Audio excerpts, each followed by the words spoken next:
This podcast is brought to you by Safeguard. Frequent hand washing is the first line of defense against germs, pero hindi lahat ng sabon pareho.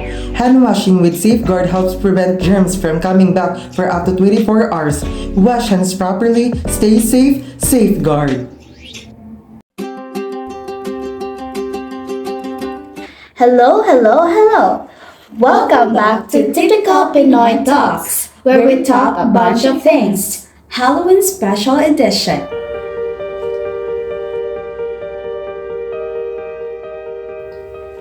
Partner, kamusta ka naman? It's been a while. Ayos lang partner, fresh pa rin partner. Ikaw ba partner? Eto, fresh from Bali, partner. Nakakapanindig balahibo ngayong ganda ng dagat dun eh. Ikaw naman, partner. Wow, sana all partner. Alam mo ba na narinig ang mga kalangan ko noong November 1 partner, pumunta kami ng sementeryo.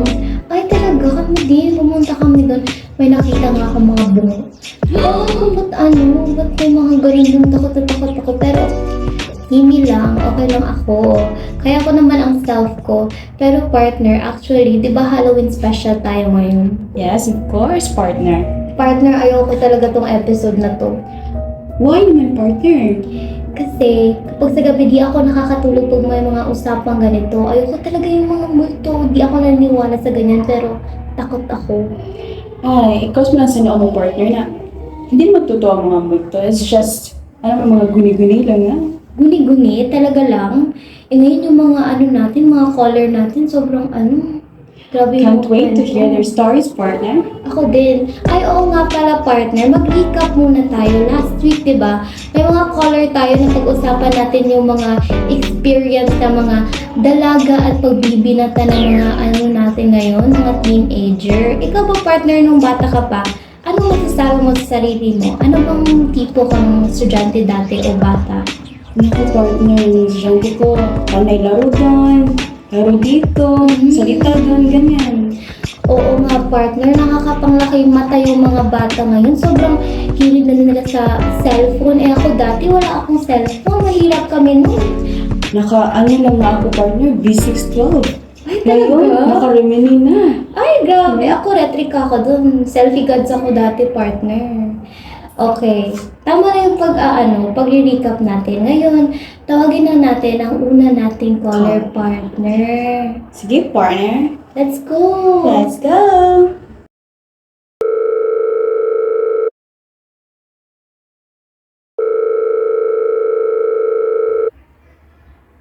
Hello, caller? Are you here?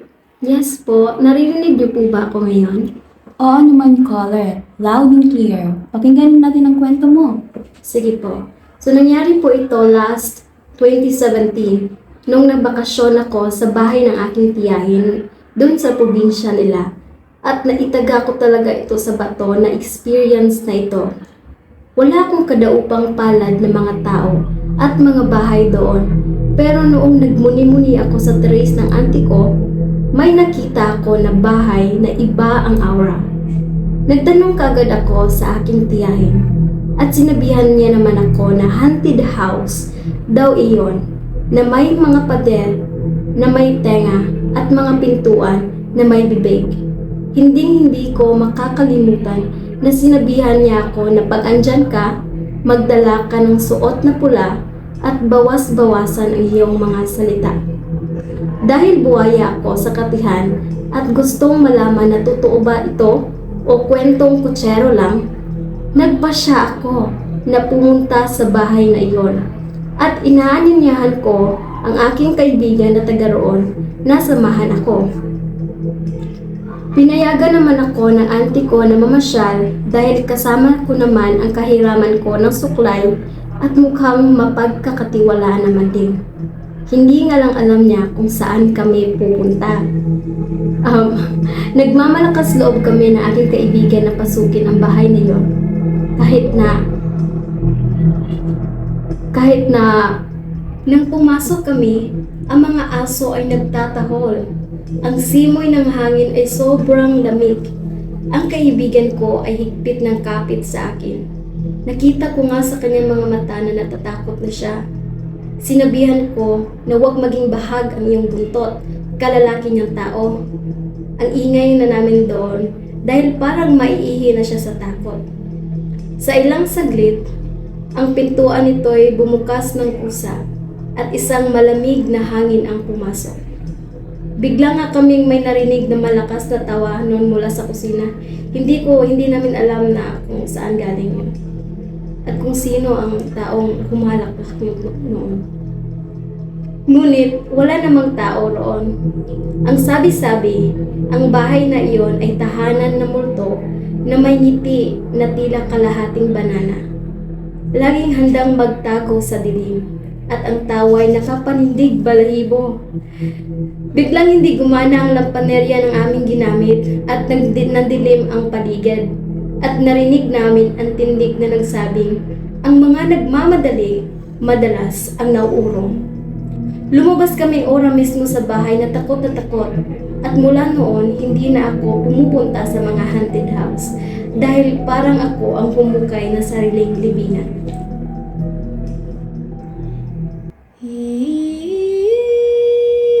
Uy, ano ka ba, partner? Baliw ka naman, partner. Bakit mo ganyan? Akala ko ba matatakutin ka?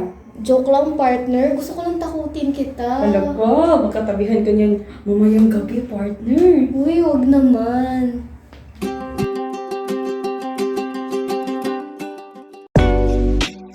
Hey girls! Walang gana pumarty kasi feeling flat na ang hair mo? Don't worry!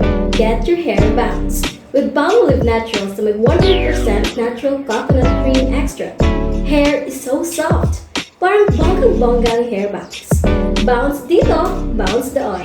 Bounce lang kahit saan. Get your bonggang-bonggang hair bounce with Palmolive Naturals!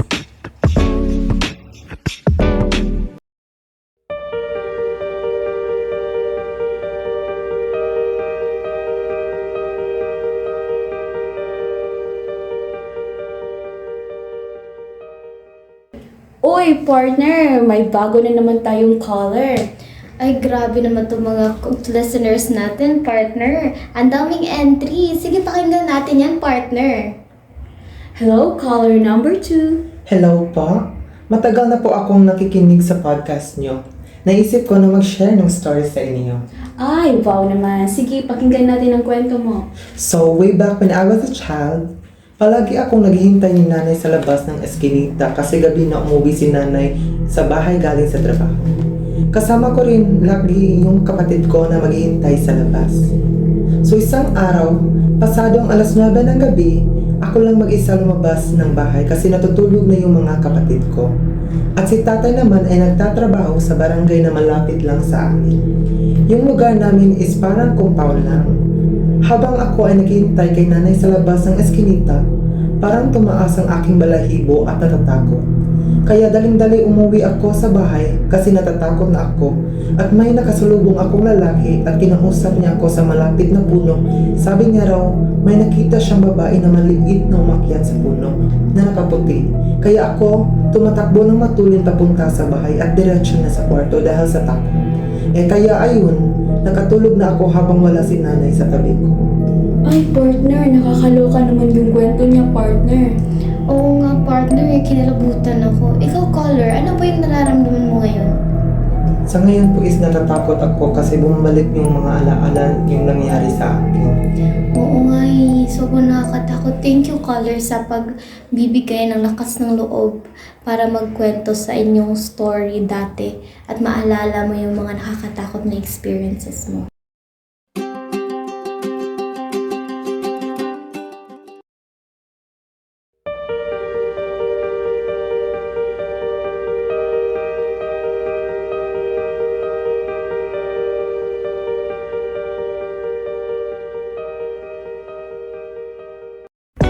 New Surf with Active Clean Technology.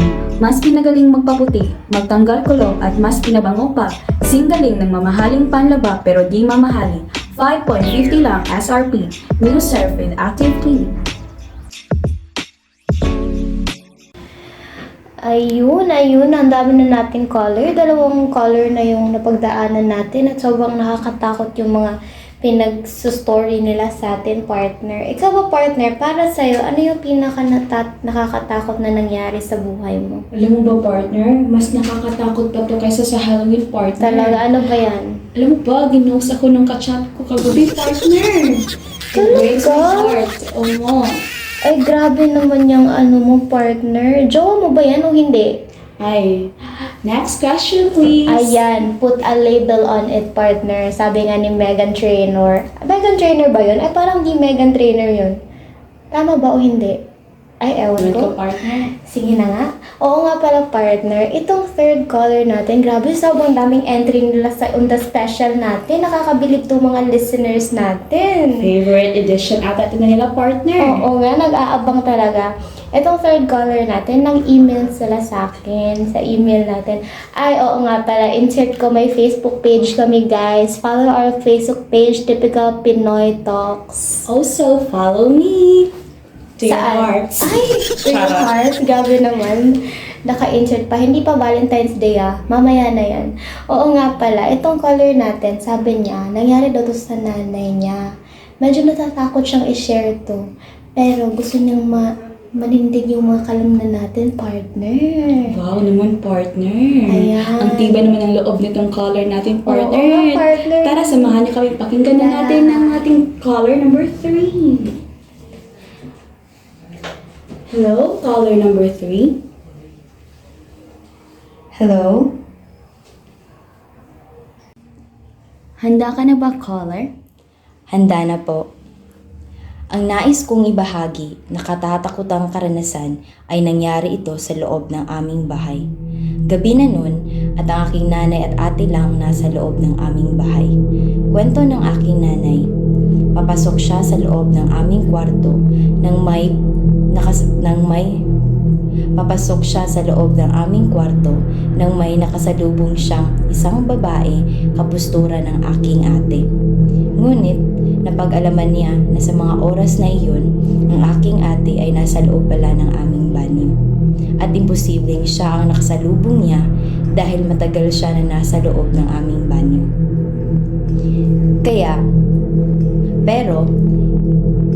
Pero sigurado ang aking nanay na may nakasalubong siya dahil ani niya muntik pa nga daw siyang madapa. Kaya sa mga oras na kinukwento niya iyon, tumindig ang aking balahibo at nais kong i-cross sa aking noo na sana guni-guni lang lahat iyon ng aking nanay.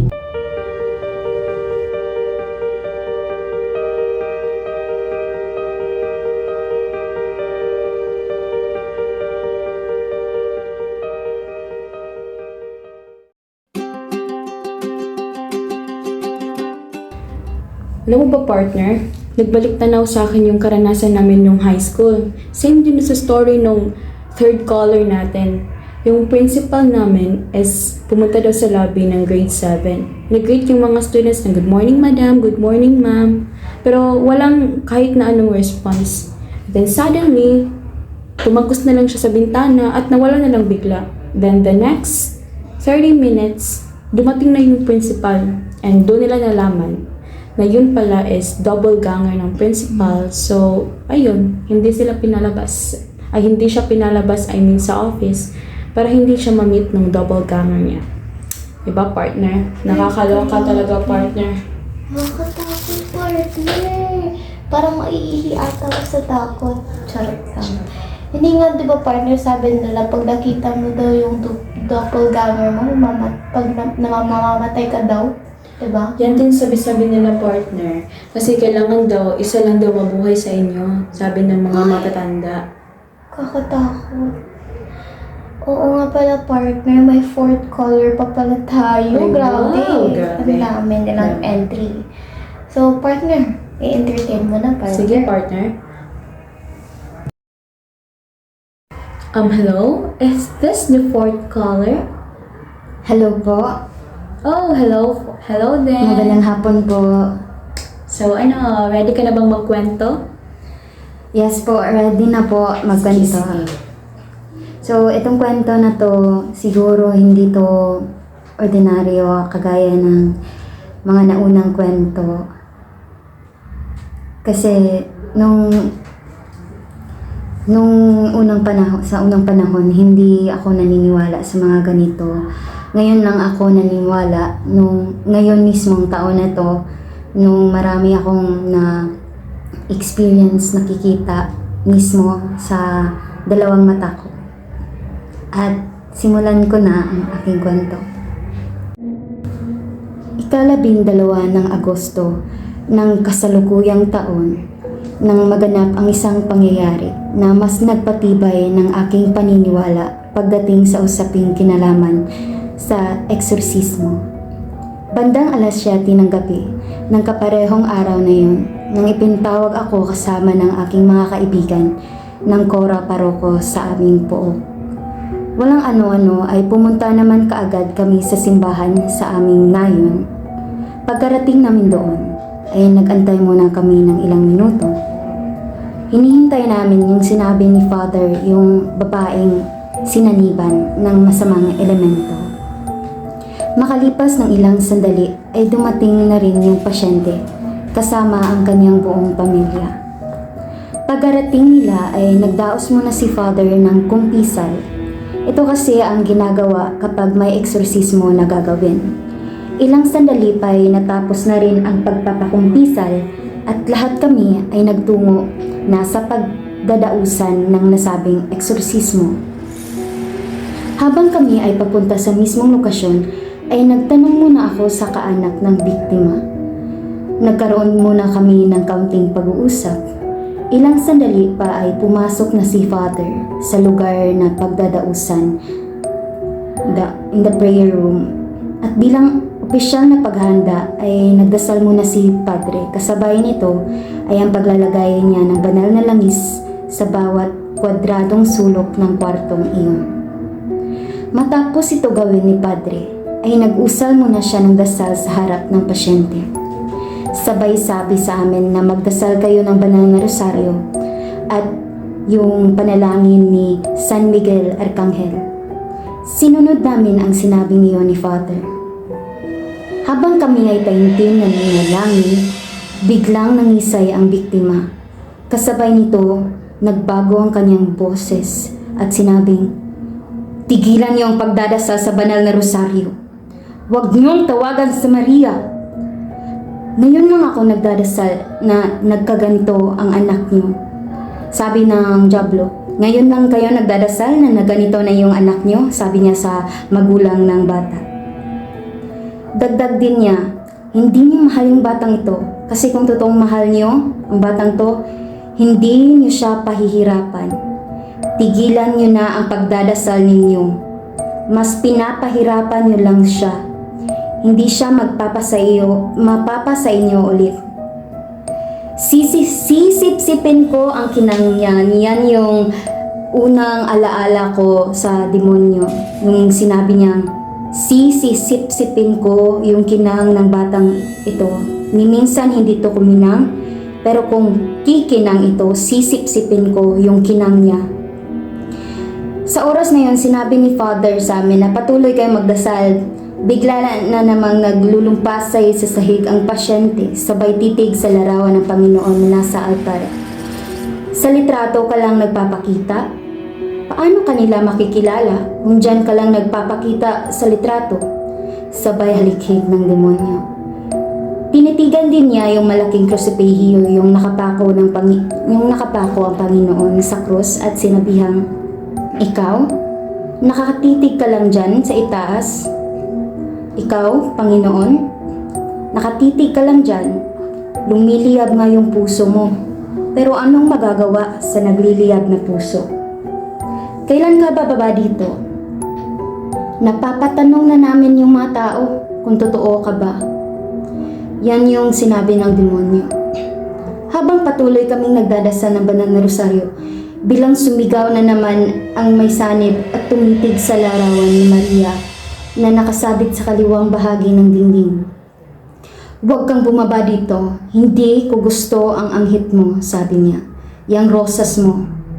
Nung sinabi ng demonyo ito, alam ko sa aking isipan na ang banal na rosaryo ang tinutugon niya dito. At doon sa mga gabing iyon, tumibay ang aking pananampalataya. At doon ko napagtanto na grabe, totoo talaga mga demonyo. At hindi masusukat ang kanilang kayabangan. Grabe. Doon din na pagtibay ang aking debosyon sa banal na rosaryo. At dyan lang muna ako magtatapos sa aking kwento.